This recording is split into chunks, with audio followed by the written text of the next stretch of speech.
ఆ తర్వాత నేను మీకు ఉపాసనా విషయంలోకి ప్రవేశిస్తున్నాం. ఎందుకంటే ప్రతి వ్యక్తికి కూడా చతుర్విధ పురుషార్థాలు సాధించడానికే మానవ జన్మ ఉన్నది కదా. ధర్మ, అర్థ, కామ, మోక్షములు. ఇది ప్రతి జీవుడు సాధించవలసినవి నిర్దేశించారు మన ఋషులు. ఈ 4 తప్ప ఏవైనా ఉన్నాయో మీరు చెప్పండి, నేను తెలుసుకుంటా. ధర్మము, తర్వాత అర్థకామములు. అర్థకామాలని తెలుసు కదా, వాటి గురించి బతుకంతా దేవుళ్ళాడు. ఏంటి? అర్థ, కామ. 4వది మోక్షం. కావాలనుకున్న వాడికి 4వది, అక్కర్లేదు అనుకున్న వాడికి మధ్యలో 2. ధర్మ, అర్థ, కామ, మోక్షములు. ఈ 4 ప్రతివాడు సాధించాలి.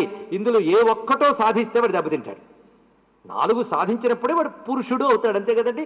పురుషుడి అర్థములు పురుషార్థములు. పురుషుడు అంటే మానవుడు, ఇది అర్థం. మీకు అనేక మార్లు నేను చెప్పాను కనుక చెప్పక్కర్లే. మానవుడు.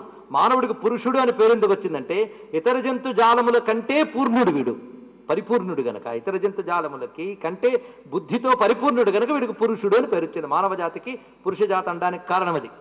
పరమాత్మకు పురుషుడిని పేరు ఎందుకు వచ్చిందంటే ఆయన ఎప్పుడు పరిపూర్ణుడు గనక. ఇది తేడా. కనుక మానవుడే పురుషుడు. వీడు సాధించవలసినవి 4.